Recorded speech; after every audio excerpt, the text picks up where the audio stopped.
We are live. Drewcouver, I am back in action at 6:30. It's March the 2nd, Monday, and I'm very excited tonight. I have, of course, Jim's here with me. I think Jimmy is there. He is. Hey, Jimmy, how you doing, buddy? Doing Jim is great, thank you. amazing guy. Jim and I have known each other for a little while, and tonight we have an absolutely it's an honor of mine. I've known Barry Neufeld. I've known of Barry Neufeld. I met him a few times, many years ago, in the work that we both did, and we'll share a bit about that soon. But I don't know what to say. I really haven't had a 5 or 10 minute conversation with Barry in my life until tonight. I wanted to have a conversation with him in the last couple of days, but I thought to myself, why do that when I can just invite him in here? Hey, Barry, how you doing? Great. You're awesome, bud. Thank you so much for coming in, Barry. This is the most important thing to me is, when I have conversations with people, so many people already have their own idea of who this person is. And of course, I posted on Facebook and a few places throughout BC that I'm going to be having you on tonight. And so much distension with people. People don't really know who Barry is. And that's what I want to get to tonight. Now, I believe I met Barry. I'm still trying to place it way back in the early 2000s. And of course, those who know me and those who don't, I was a foster parent. I was a private contractor with the Ministry for Children and Family Development. I signed my first contract in February of 2001. And I ended that career, or they ended it on me in November of 2021. And Barry's name always came up, and we had a short conversation last night about some of the things that he had done many years ago. So if we can, Barry, I just like you to give us a little short spiel on who Barry is. Why did Barry get into working with kids? When did it all start? Did it start in youth probation? Did it start before that? If you can give us like a 5-minute or 3-minute thing, that would be awesome. Can you do that? I'd love to. I've been running like crazy all day. I'm sorry, I'm still eating my supper, but I'm usually eating pizza during this thing. Before I got into probation, I had a profoundly deaf daughter, and we helped to set up a school for the deaf in Burnaby, and that involved a lot of discussions with the Ministry of Education and the Burnaby superintendent. There was a school for the deaf in Kitsilano, but they depend on sign language, and my daughter had been brought up to use lip reading, and she wore an FM receiver around her neck with earphones, and she depended on lip reading and speech. So it was called the oral program, AURAL. I remember these. My sister Barry, who's a year and a half younger than me, she's mental retardation. She had the umbilical cord around the neck when she came out, and I grew up in the Child Development Center, so I specifically remember one of her friends. They of course had a school in Prince George where I grew up. There was a small group of the kids that had handicap, and one of them had these, the radio transmitter. What an amazing thing that we had back in the day, so that kids had the ability to communicate and hear what people were saying to them. One of the things that perturbed me was when she was in a regular classroom, when she wore that FM receiver, the teacher had to wear an FM transmitting mic around her neck. And she refused to do it because she said it violated her rights. What year was this? In the 80s? No. 77. And I thought, what on earth? Why do people protect their individual rights and make life difficult for challenged people? But anyways, shortly after that, I was hired at Ocala as a correctional officer. Within a few years, I was promoted to probation officer. I was sent up to the Kootenays, to Creston, as a probation officer, and I began to work with offenders. How Nearly is every offender that I worked with had come from a terrible, abusive background. Mhm. Um, Most of my youth clients were foster kids. They were angry kids who drugged themselves, who slashed themselves, who gorged and purged themselves, who starved themselves. They were anorexic. They were angry, and this is how they dealt with it. Mhm. And I was, as a probation officer, I was part of the alternate school board, and we advocated for better facilities and better resources for these troubled kids. And that's where I first got my interest in education. That was 1986, I think. So what was it? What was it like? How old were you when you worked at Ocala? And what year was that? Or what years were that? It was just a short period of time? I started in '81, Wow. so yeah, I was 34, I think. Oh wow. Um, I know a lot of guys that went through Ocala. And of course, when Ocala was smashed down, I actually worked for a company called Outfit Fasteners. We sold Hitachi coil nailers. And my buddy actually built the first townhouse complex after they had smashed that down at the oh, is Ocala that right? complex. Yes, history, bro. I'm not that young. I might look good, but I know Beautiful those piece wrinkles of are real. real estate. Oh, it's Uh, amazing. Remember driving down, the hill down into Burnaby, right down, and it's such a beautiful. I mean, it must have been pretty serene for some of the guys that they were allowed to get out into the yard and look down at the yeah, mountains and stuff. It's a beautiful place for the prisoners to be, yeah. and a great opportunity. And I know back then we dealt with addictions a lot differently, um, a lot better, I think, than we do today. Mhm. Um, but yeah, Ocala, what an amazing. So you left from Ocala, you went up to Creston. Is that what you said, Creston? Creston was my first placement. Yes. Wow. So you worked with a lot of people there. Of course, when most people go to jail, it's usually has something to do with trauma with kids. Usually, always people that I know that been in and out of the pen, they're like they did bad things because usually they had a bad upbringing. Um, it's bad. It's a sad place.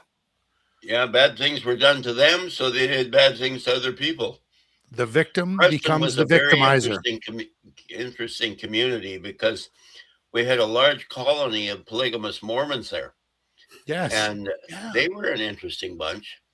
And I was dealing with a lot of their kids because, um, the father would have two or three or even five wives, and every night at bedtime there'd be this little dance among the three wives. Who's going to get Papa tonight? And the kids would see all this sexual tension, and so there was a lot of uh, cases of sexual assault, incest, because the stepbrothers would look at their stepsisters, and it was nuts. A lot of incest, right? A lot of incest in that community, Yeah, just like in a lot of and also in working in, working a lot in child and family services.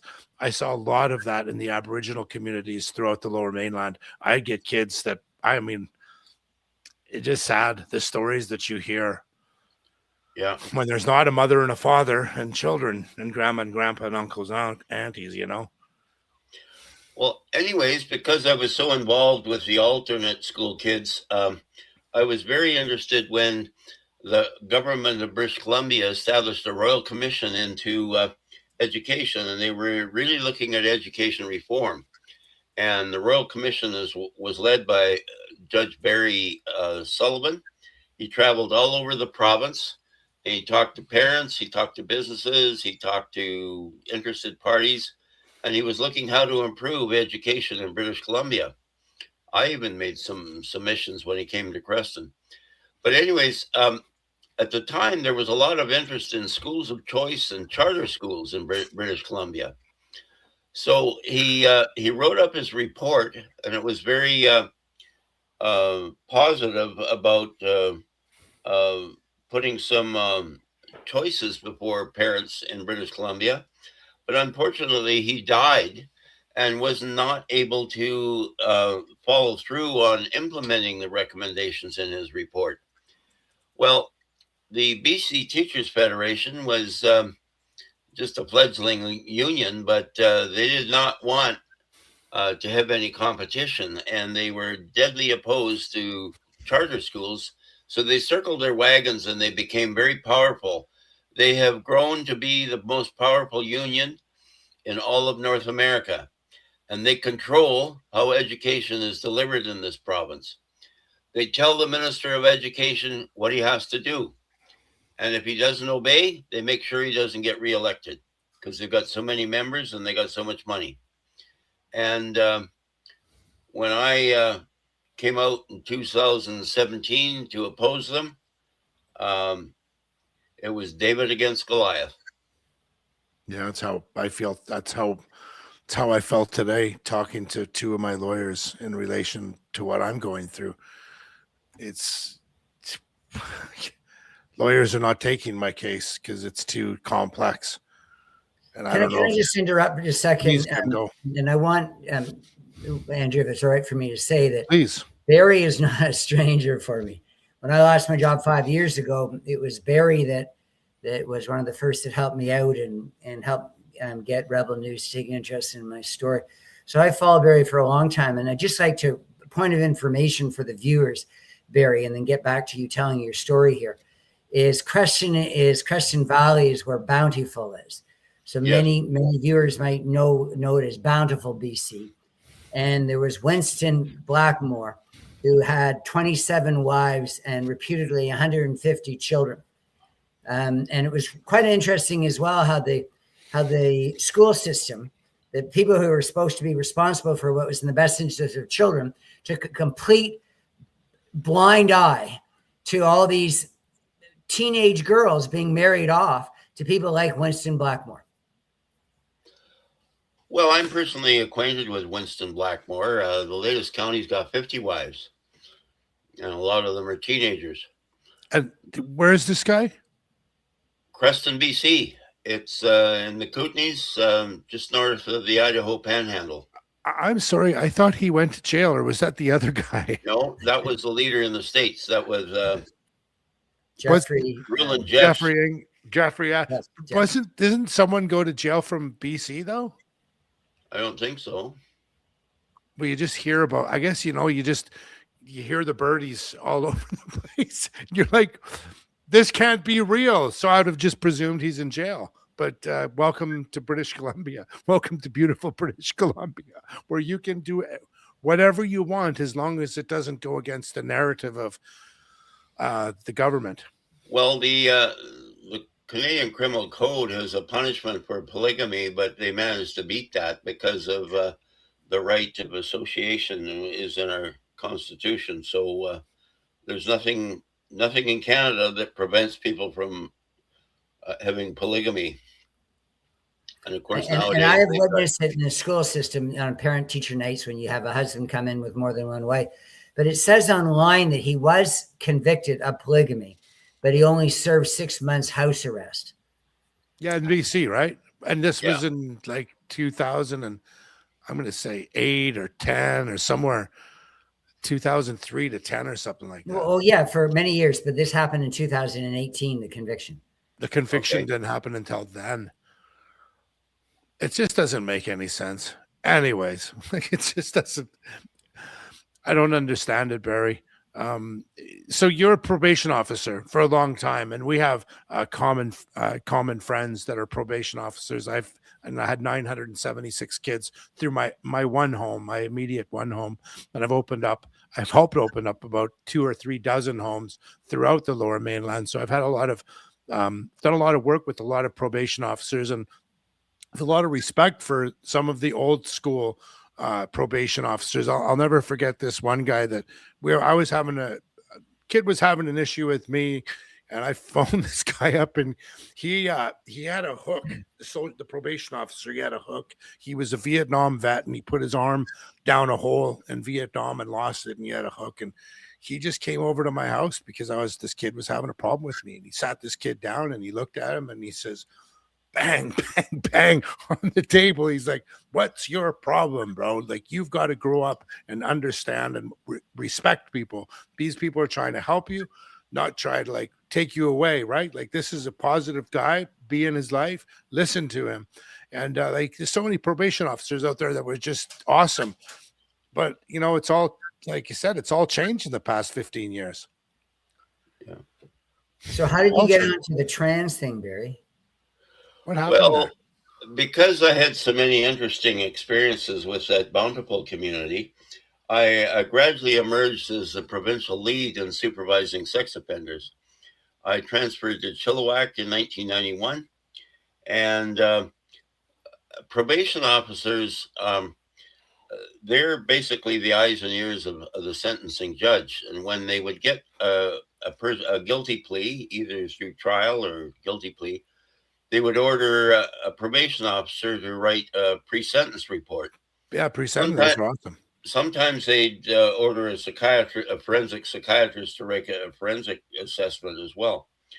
But in that role, I got to talk to a lot of victims of sexual assault, and I began to recognize the damage that this abuse causes. And because of my experience with sex offenders, when I first heard a description of SOGI 123 in August of 2017, I thought, oh, God, that just sounds like a lot of my clients. That's how they get children groomed.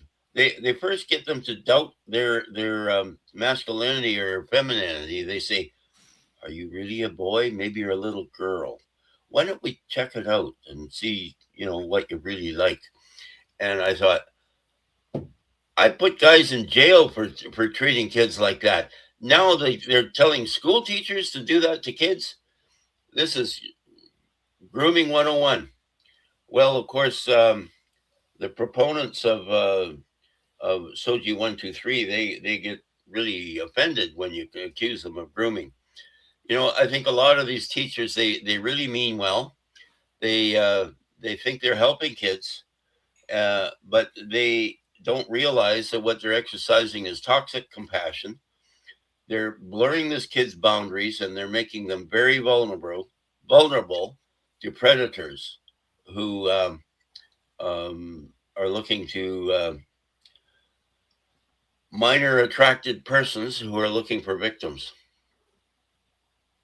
I was watching the Sean Ryan podcast today, and was it Newt? He had the what's that video game called? Roblox? Yeah, Roblox. So he actually went on to this video game called Roblox today live, and he just created a meme, like a dude that he wanted to be, like this little like a little shadow, a silhouette person, made a fake name, and he threw his name out there, threw his little identity out there, and there was like 10 people right in a row that were trying to get him to say things inappropriately. Are you freaky?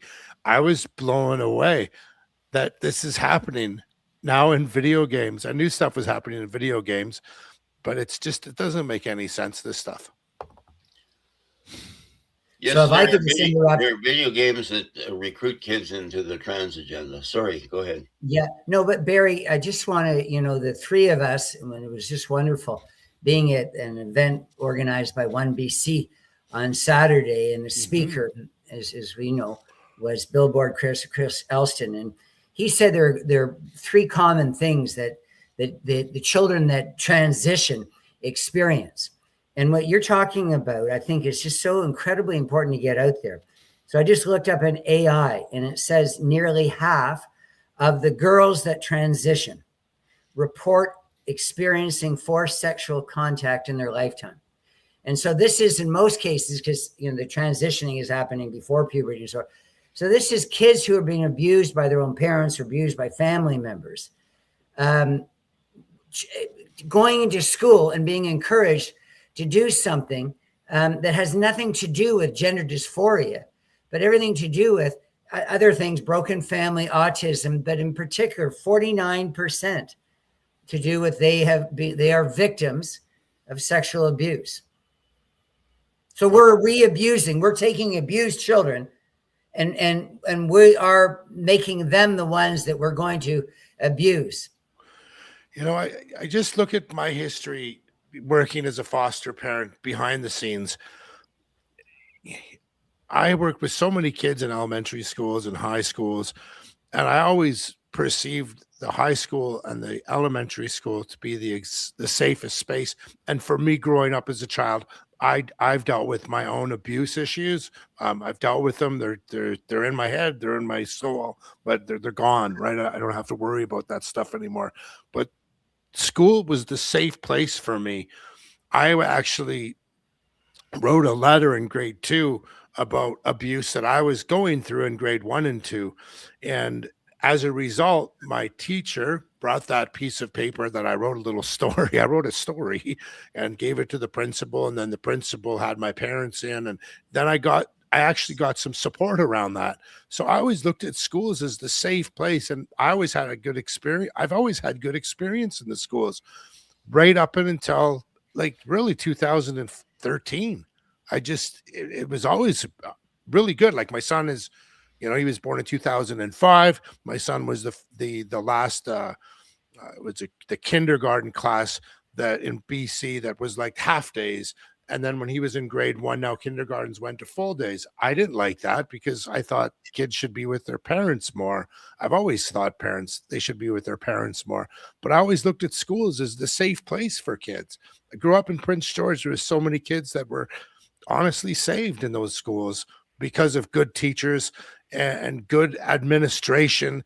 And I could just see it, Barry and Jim, like Jim, your teacher for like between the three of us, like we've got 120 years of experience working in children and family development, like between just the three of us. So that's a wealth of knowledge. And I just don't understand why people aren't listening to us and they're listening to this teachers association. So you're absolutely right. And Barry, I was a member for a long time, over 3 decades with the British Columbia Teachers Federation. And I came to the same conclusions as you and probably almost as quickly, but that these are not people that have the best interest of children at heart. So why is it, Barry, and you've had 3 processes, and the second one was more famous than this one because you went right to the Supreme Court of Canada against the BCTF, and they piled all their money. They don't have enough money to take my case to arbitration, but they did everything to support Glenn Hansman, who libeled you. But why do you think that is, that there hasn't been anywhere in the system, anywhere in the province, group of people that have come to your defense? It just seems to me you're still very much, I know there's supporters from 1BC and so forth, and Andrew and I and many other people there on Saturday, but why is it that the school system is so indifferent to what they're doing to these children and leading them into sexual perversion? Well, the gay rights movement has been around for 50 years, and they've made a lot of progress, and nobody begrudges the fact that they've got their rights and they can get a job and they can rent an apartment without any hassle, and they can run for public office, and they can split pensions with their partners. Nobody has really been terribly upset about that. So when SOGI 123 came out, it was sold as an anti-bullying program for gay kids. And, they said the gay kids are still committing suicide at a high rate. So everybody, oh yeah, well, that's great. Let's support it. But what they didn't realize that the major portion of SOGI 123 was consciousness raising about gender identity and training every trying to convert kids to this gender ideology, and that's a totally different animal. The traditional LGBT people, they are absolutely appalled at what the trans people have done to their movement, and they're starting to speak up and resist it. I was talking to the head of the British LGBT Alliance recently, and they've tried to get one off the ground here in Canada, but it's a challenge. There's not enough of us here. And Well, we're as so the leader spread in out. England, the leader in England said, Canada is so spread out, it's hard for them to get together and network because it's such a big country.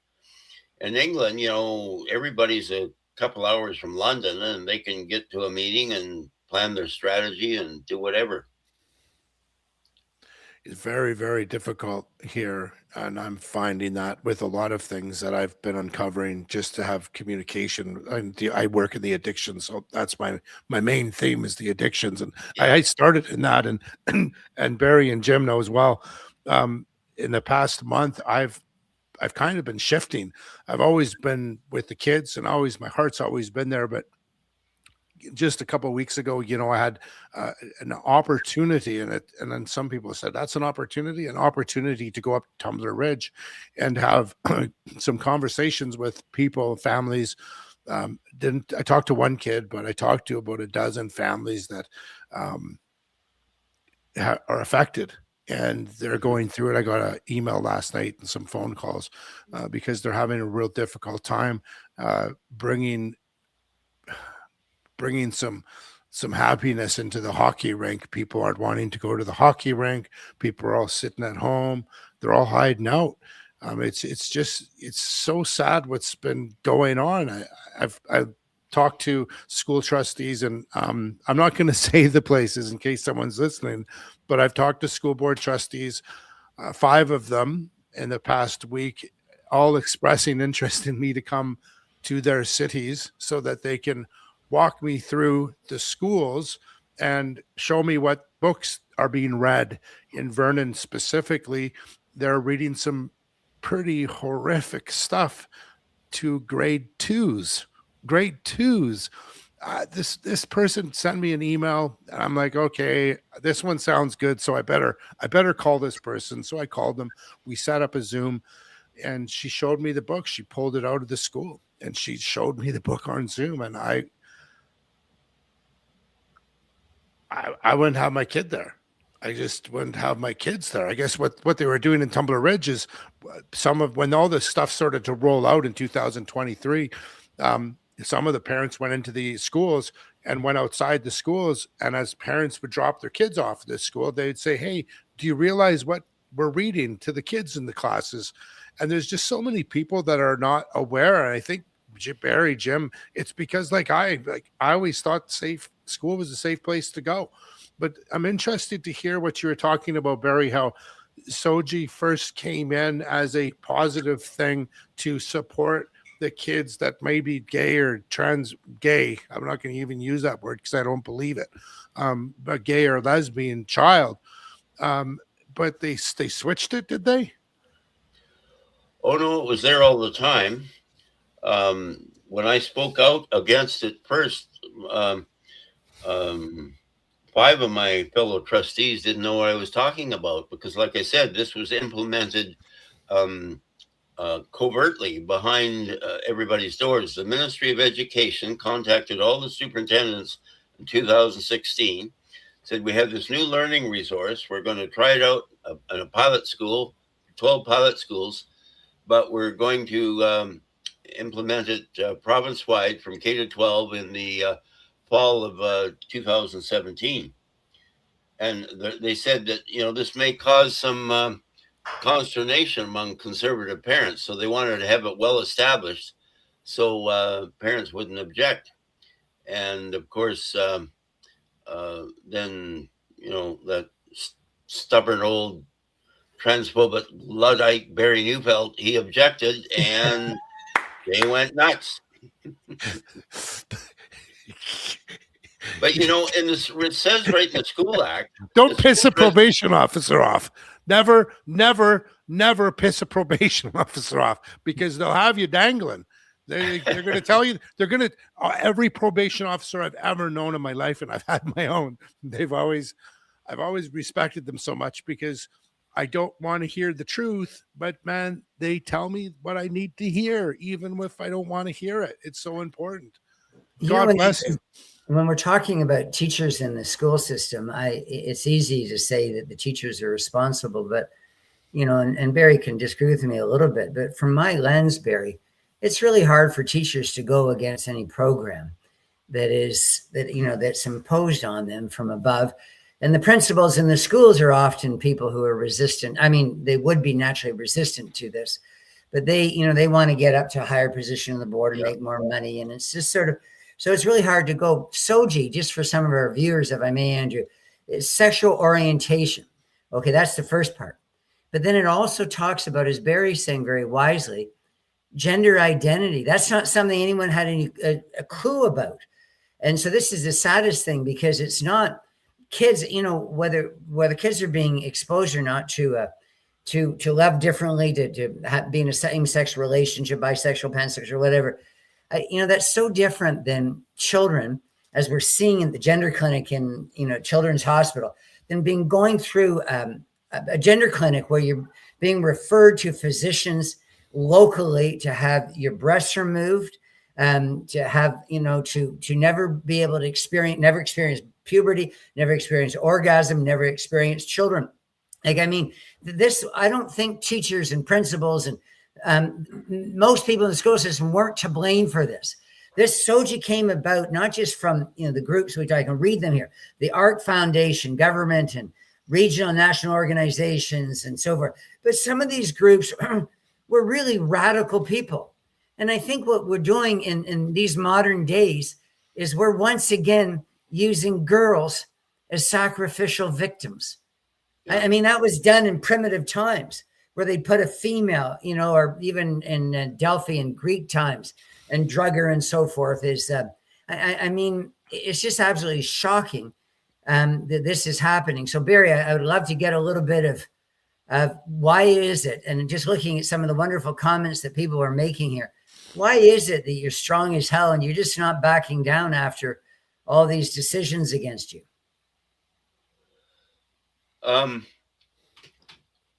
Well, I've been convicted of hate speech because it all boils down to the fact that I say there's only two genders. If a school teacher would say that, they'd get hustled out of their classroom faster than they got rid of Jim McMurtry. And they would lose their teaching credentials. So they're all running scared. And what started out to be a program that was supposed to be all love and inclusivity has turned out to, turn people against each other. I saw a posting from School District 59, South Peace, from 2018. And they announced that the principal of Tumbler Ridge Secondary was their SOGI lead in the district. And she would be leading a workshop on their professional development day on how to implement SOGI into every program in the school.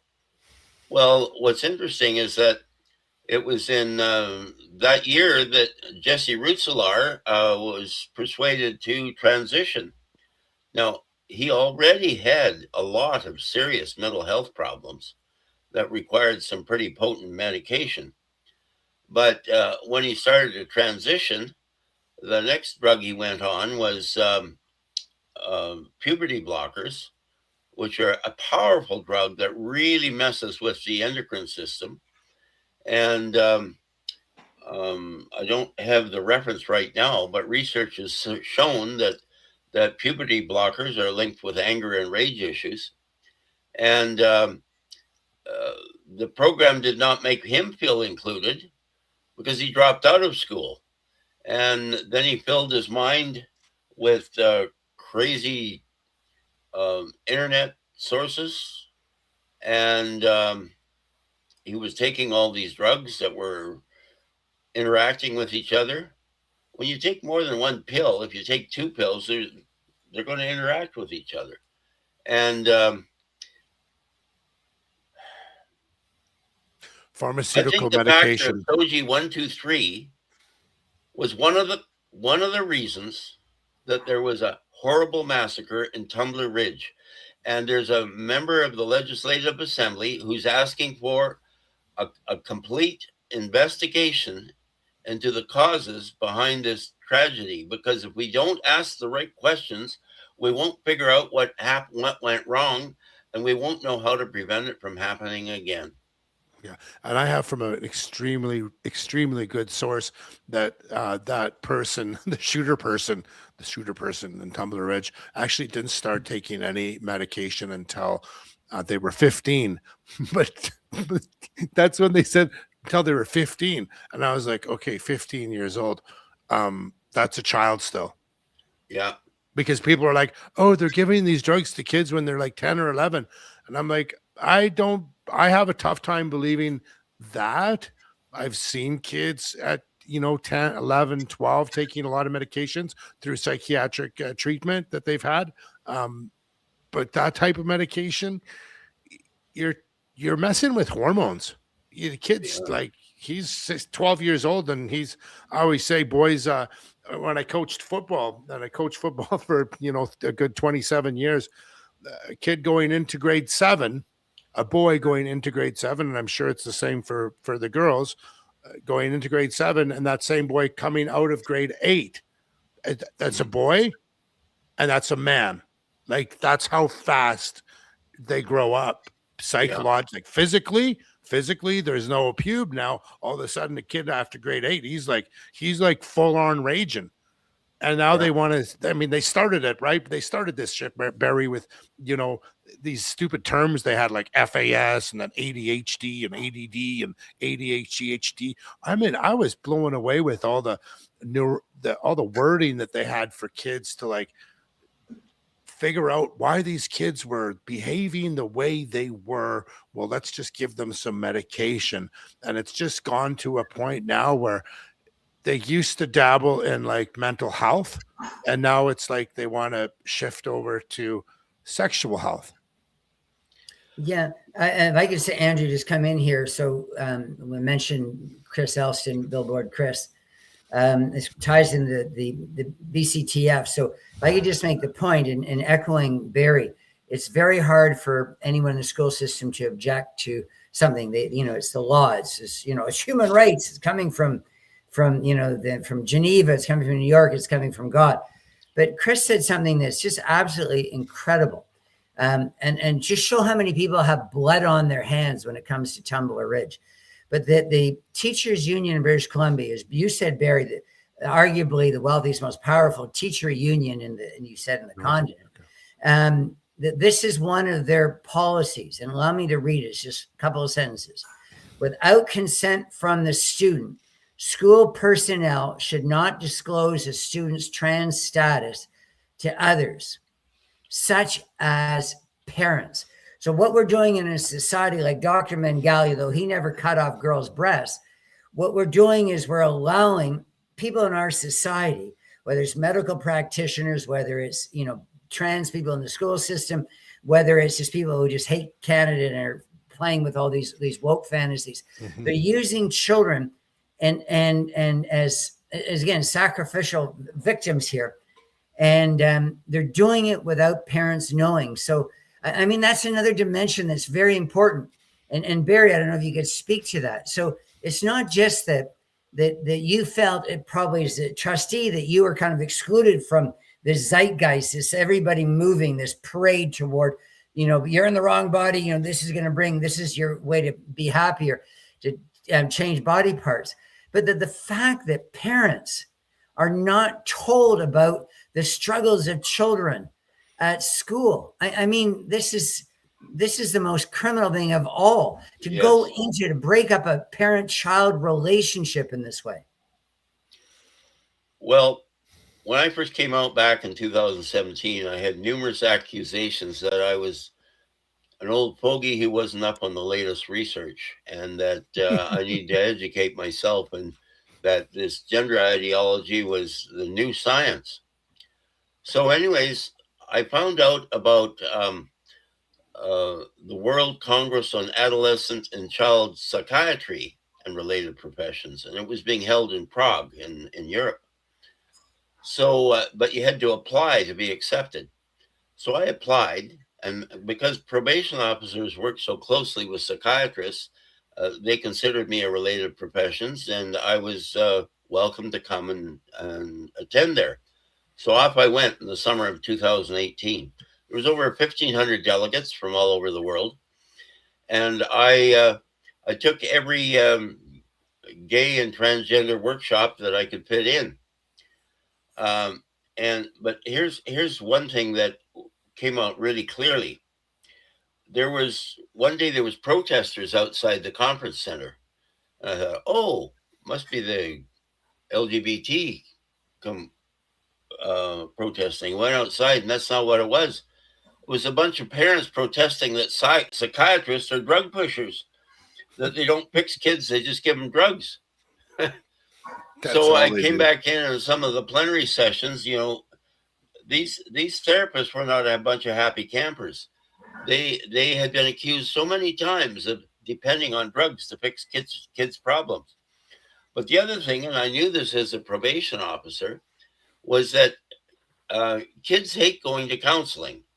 Sometimes as a part of their probation, they would have a condition that they had to go to alcohol counseling or mental health counseling, and they always resisted. They hated seeing a shrink. So, this was kind of discouraging for counselors who wanted to work with young people. But there was a group of counselors that were really loving their job, and they were the ones that were handing out the puberty blockers. And they said, oh, I'm just enjoying my job, and the kids love to come and see me, and I'm learning so much from them. And I thought, what? Are the inmates running the asylum? The psychiatrist is learning from his patients. And but anyways, I went to a workshop, a pro-trans workshop from a guy from Portugal, a woman from Switzerland, and one from Holland. And, we would ask them, well, if the kids love the puberty blockers so much, are there any side effects? Oh, well, we really don't know. Well, we know now it causes violent outbursts, and it causes brittle bones and other problems.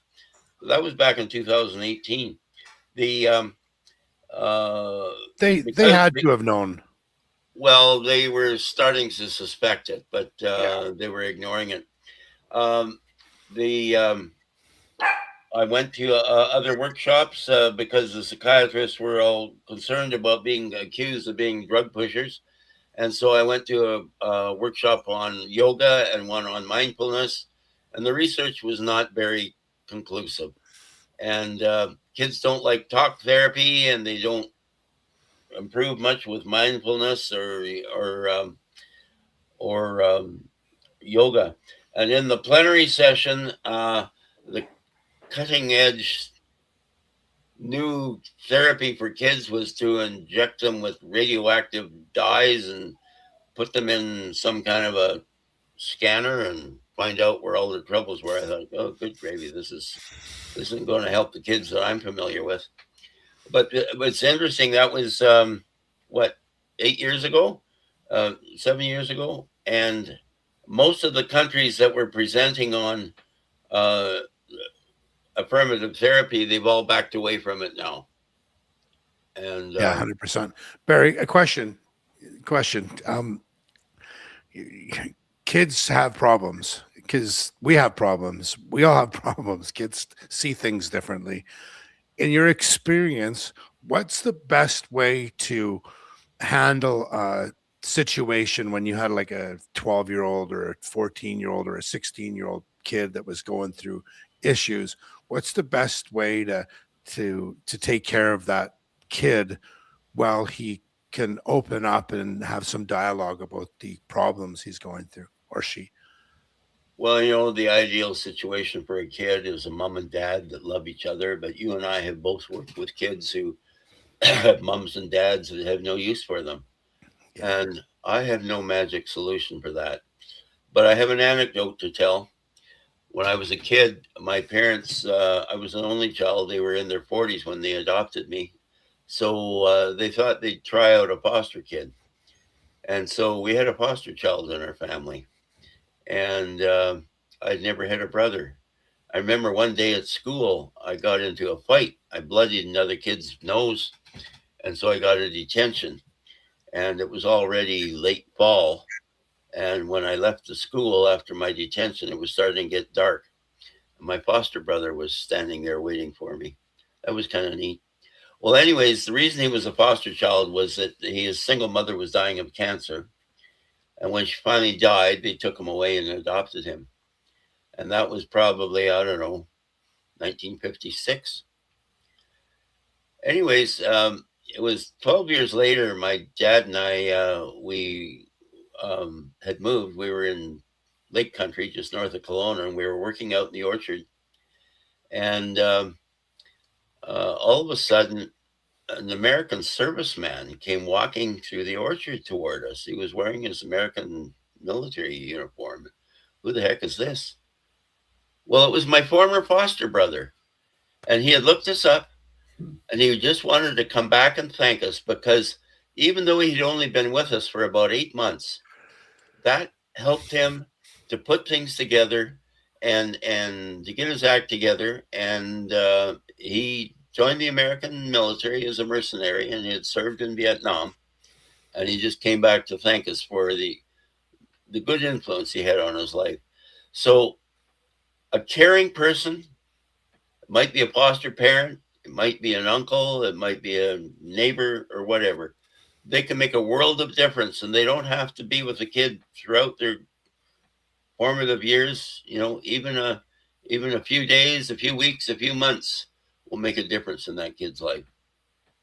It's really amazing, all the kids that I've worked with and all the collaborations I've had with so many wonderful foster parents. You know, the main theme that I always hear in relationship to how do you deal with a kid who's going through trauma in his or her everyday life, how do you get them to like open up so that they can describe what that trauma is, so that you can help them uncover what's going on, and that so you can give them tools to assist them themselves on how to get through things by themselves, with support, of course, of people like me and Jim and Barry. And what I used to do, and it always worked. I would take kids, so I'd get these kids, they'd come to my house, and they were just, you know, it was traumatic. And it wouldn't be sitting down in my office. It wouldn't be sitting down in the living room with an Xbox. It wouldn't be sitting at the kitchen table. Food always worked. Food is always good medicine. Food is the best. Dinner table, I had a 5-bed emergency resource. So we had 5 teenage kids in the kitchen. I had a big, huge kitchen. And every day I cooked food. I loved cooking food. And we'd always have that 2-hour time between 5:30 and 7:30 where my kitchen was always open and kids would come and go. That was a fantastic place. But the best opportunities I ever had were getting a softball, a football, a basketball, a baseball, a frisbee, golfing sticks, just some sort of sporting thing that I could do with the other kid, with the kid, and just go for a walk with them. And I just walk for hours. As a matter of fact, my son, we were just in England. It was awesome because we were in England. He was pissed off at me. I was pissed off at him. 20 years old, of course, he's going through his shit like I'm going through my shit. And he's like, Dad, let's go for a walk. Yeah. And I'm like, oh shit, I'm in trouble. So we go for a walk, and we walked for about an hour. And the fucking kid, he gave me a hug and he said that he loved me. I'm like, okay, where's this coming? He wants a new car. Yeah. He wants something. He wants something. I'm crying here. I'm crying. Like he said, I want to thank you for those walks you took me on. Yeah. You know, because he was getting shit in grade 2 or grade 3.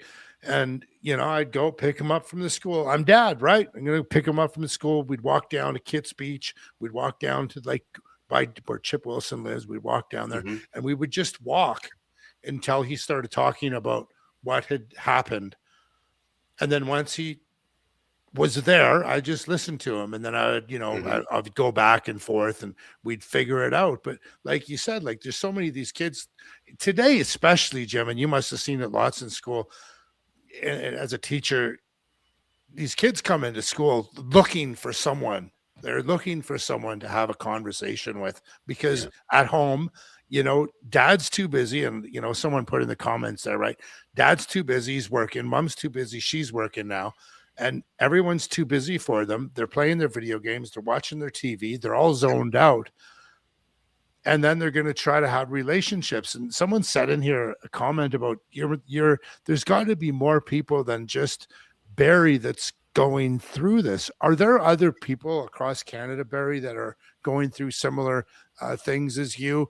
I know you're, of course, the $750,000 man. That's what I call you. Jim, of course, 100% has gone through some major stuff. But are there other people across Canada? Yeah, I was on a Spoken podcast last night with Ms. Hunt from Lethbridge, and her fine is $150,000. I've been in touch with another teacher in northern Alberta who's going through this. There was a super trustee on the Toronto Catholic School Board. You'd think that the Catholics wouldn't be so hard on somebody, but he's spent thousands of dollars on legal fees because he objected to the LGBTQ agenda in schools. I've said very little about gays and lesbians and bis. The only thing that raised a few eyebrows is that I said I strongly believe that even if a child is raised in a home with both parents being gay, a child has a right to both their mother and father. And I say that from my own experience as an adopted child. I spent years tracking down my biological parents, and I finally did. Had a good relationship with my biological mom for quite a few years. I didn't track down my putative father until after he had died, but I learned from his descendants what he was like, and it helped explain a lot of things in my life. That's why I have trouble with in vitro fertilization, because the child comes from a sperm donor, and there's no way of ever figuring out who his father is. And I think people do that just for their own needs. That's not in the best interest of the child. For years in my ministry, it was drummed into me: look for what is in the best interest of the child, and that's Always. been my motivating force. And you're a very strong person, man. I'm so appreciative to now get to know you. There's not a lot of us out there. And could you just imagine for a second, like close your eyes and go, if every strong parent would stand up and walk into their schools today in British Columbia to ask questions, those hard questions, how quickly the schools would shut down. They'd lock up and they go into hiding. The most of the resistance in the school board meetings has come from women, and I watched video shows of families who have allowed their child to transition, and probably the most notable is Jazz Jennings. If you've ever seen a video of her with her parents, her mother is just an absolute control freak bear cat, and the father sits back like he's such a wimp. I'm calling on men to stand up and be men. Yeah. Encourage boys to be boys. Set a masculine example for them, and stand up to injustice. And don't be so wimpy. That's my challenge to men out there. Yeah, Jim, you got a challenge too. Yeah, just beautiful. And I love, Andrew, what you were saying, both of you, about you need people that love you and take an interest in you and so forth. And appreciate very much that Andrew talked about teachers too. I mean, that's one of the sad things for me. I'm not going through what Barry's going through exactly, but I've lost my salary for 5 years. I've lost 5 years of building a pension. I've lost my career. I mean, there are people out there, but Barry wasn't talking. He didn't read from a long list. Like, the reality is, it's really hard, whether you're a trustee, teacher, principal. It's hard to stand up to this incredible cult that's it's captivated all our institutions. So I just like to, if I may shift for a bit, Barry, because I understand, I know time is always a little bit short here. When I met you on Saturday, I said that, it's really hard because the system seems so rigged.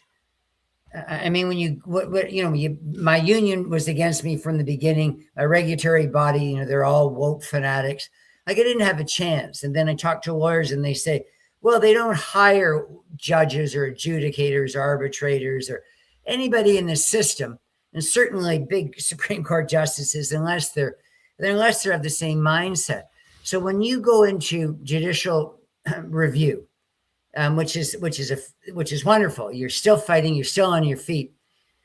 What is it that you think that you can do, or your lawyer can do, to go against the fact that the system is rigged? That every court, every tribunal, every hearing, is run by these people who hate Canada, who pretend that who are a bunch of terrible racists. There's nothing of worth about us, particularly for white Europeans or older white men like you, like me, like how, like, I mean, how are you going to? I mean, this is inspirational for me, for Andrew, but I'm sure for some of the people that are listening. Yeah. What is it that you're going to do in the next step in judicial review to try and change the mind of these people whose minds are addled by this ideology? Well, this agenda has really affected the judiciary. I'm close friends with a man named Rob. He resisted his daughter being transitioned. He tried to fight it in court. He lost. The judge told him that you no longer have a daughter, you now have a son. And if you misgender your child, that's an act of domestic violence. The judge was telling a father to lie about his child. That's how corrupted the court system is. So, we're playing Russian roulette by going back to court. We're hoping that, but judicial review will cover the procedural errors that the tribunal used. And what we're relying on is paragraph 54 to 57. And we're going to prove that Devin Cousineau, the chair of the 3-member tribunal, has practically admitted that gender ideology is like a religion. Yeah. And I have said for a while, it's a cult. Instead of believing in a transcendent God in heaven or nirvana or whatever, they have turned God into their own personal soul or self. And they become their own creator, and they can masters of their own ship. It's not a very comforting God if you're facing troubles. But anyways, but if you tell them that they are wrong, if you say that there's only 2 genders, and you deny the existence of the other non-binary or many other genders, that's a heresy. And it's blasphemy against their religion, and they will punish you in their inquisition. And we're hoping to make this allegory that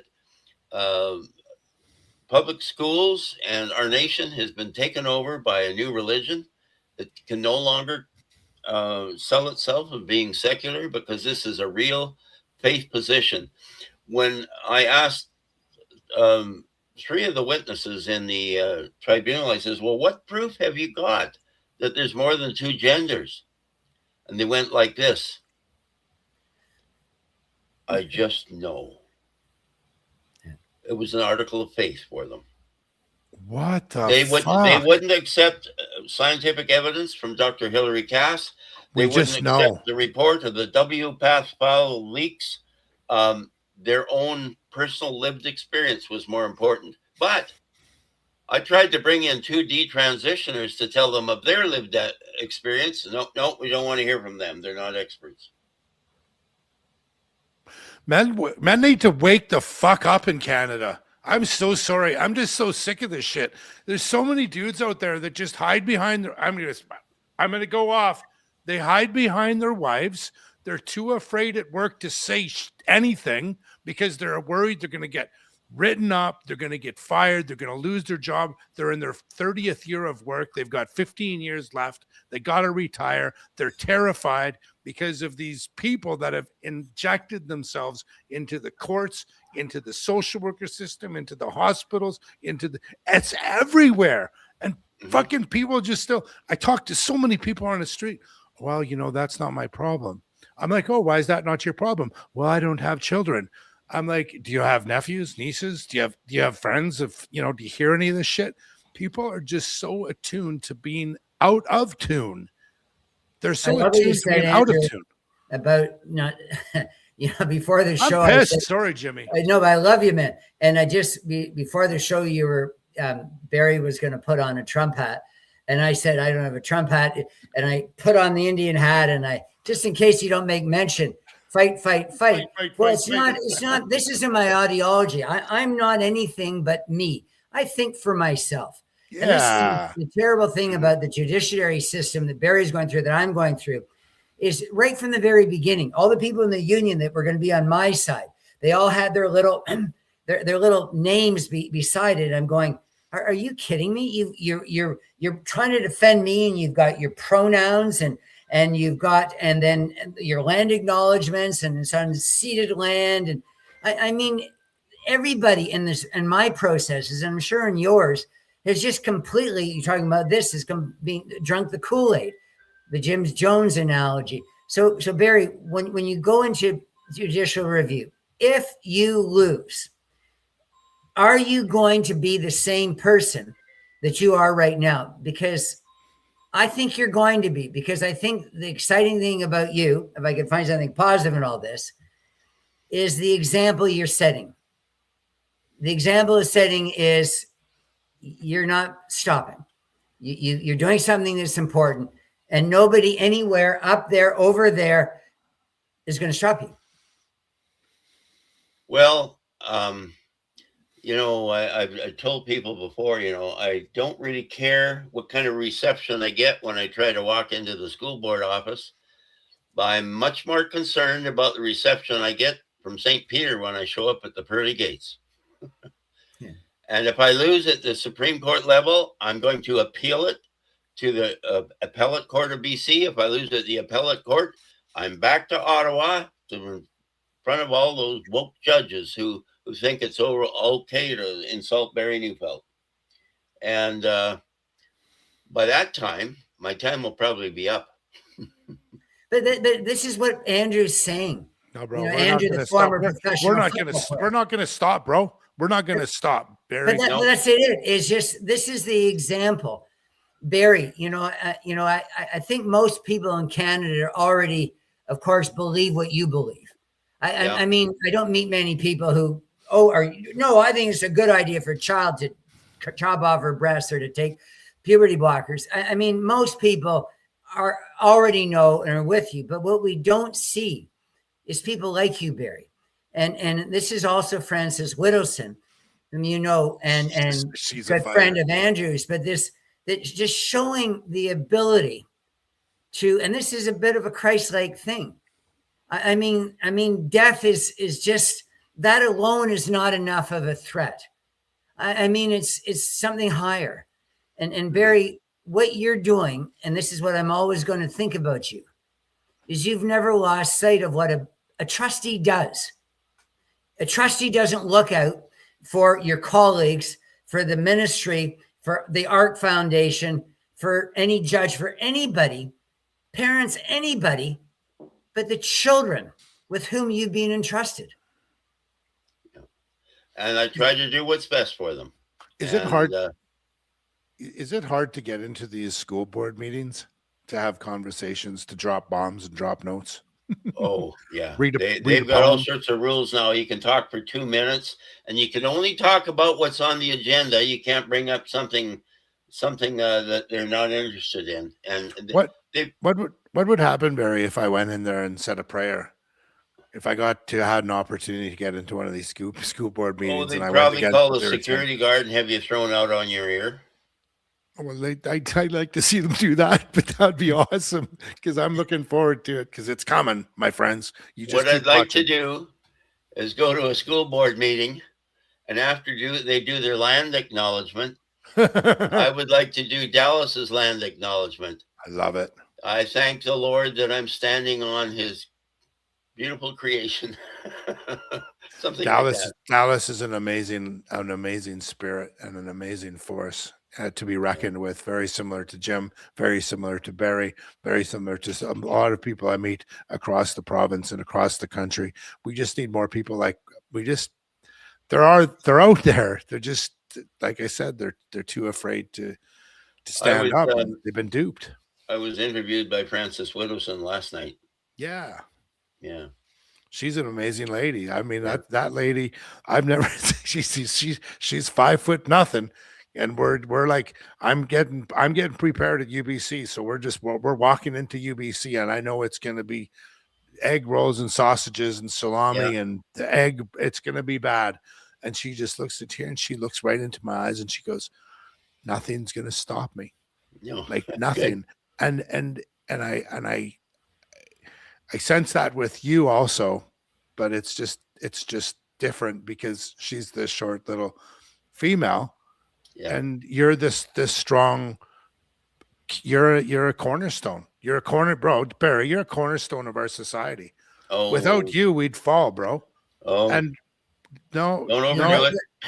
Yeah, I'm not gonna overdo it, bro. Like we need people like you to keep the pillars up because that keystone above, it's like you said, the keystone at the top is now been, like you said, these people believe in something so ridiculous. They call it they don't even call it a religion. It's just the truth. And that's they have the keystone at the top of it. And we need our cornerstones. We need our foundation and people like us, which would be our foundation to rise up like Dallas, like us. But this is the important thing. Is just like, Barry, and you've heard this. When you meet parents in the school system who are outraged by one thing or another, whether it's the race, the sex, the indigenization, the lowering standards, the defamation of Canada, defamation of the dead, the removal of literature, all these things that are happening in schools, and they go, I'm going to talk to the principal. I'm going to talk to my local member of parliament. I'm going to whatever. But these are the people who are bringing this stuff in. This is the enemy. One thing that you didn't say with regard to school board meetings is, and this is for Andrew and others to know, that Barry, of course, knows this, that in Abbotsford, where I was tossed and went back recently, they're now doing their meetings online.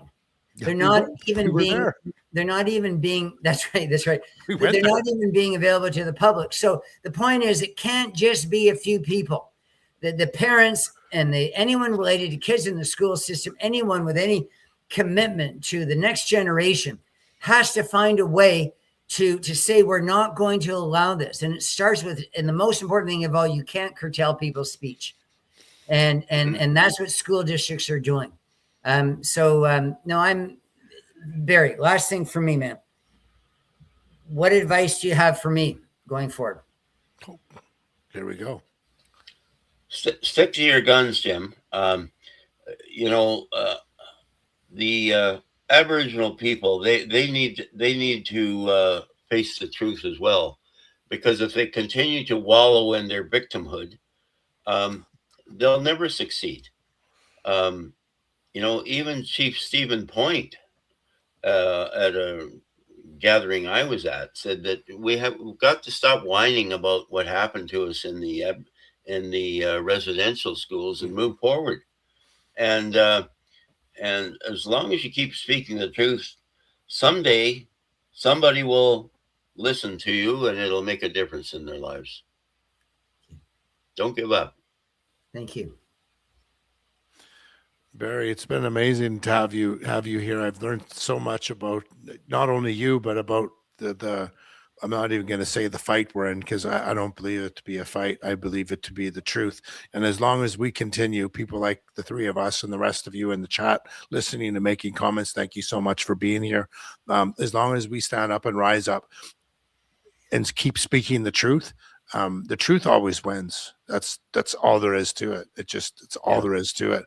And these natives, like, and I hate to say it, like, people, there's a lot of native people I know out there in British Columbia, Alberta, a few in Manitoba, that are totally against what's going on.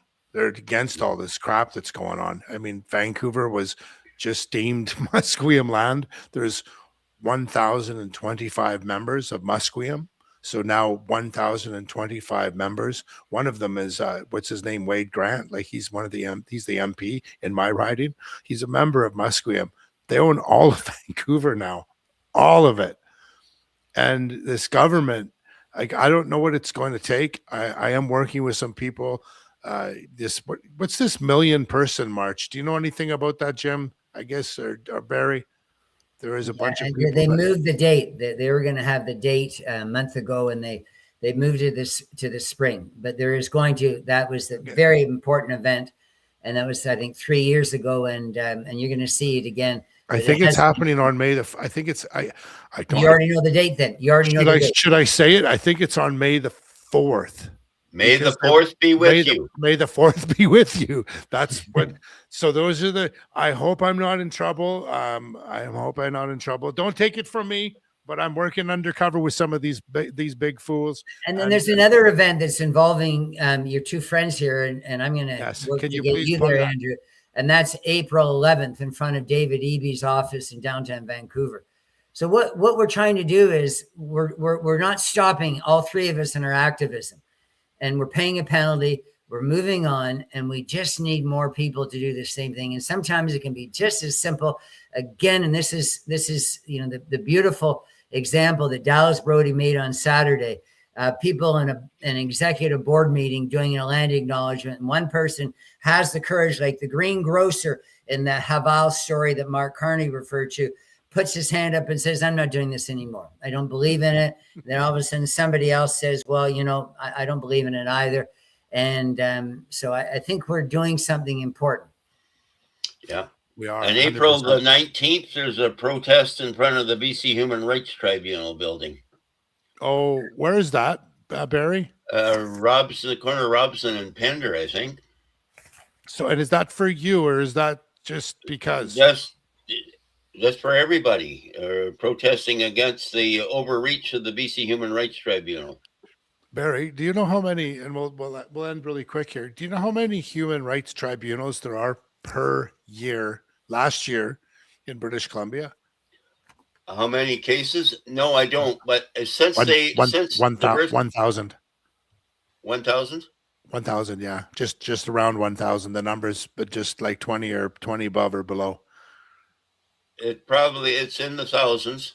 Can you believe? Since diversity, inclusion, and equity has become part of human resources departments, they've just been overwhelmed with all these insignificant complaints. Everybody trying to get some money out of their. Hey, Barry, I got it right here. I got the letter, Barry, right here. Yeah. I got it dated January 30th. I told Nikki Sharma's lawyer to send it to me in registered mail. And I know they're watching. So if you're watching, pay attention. I don't give a shit. Send me letters telling me I'm not allowed to say what I'm going to say. My parents made me who and how I am going to be. I believe there's a child. Their baby comes out. There's a boy. There's a girl. There's none of this other stuff that's going on. That's just the way it is.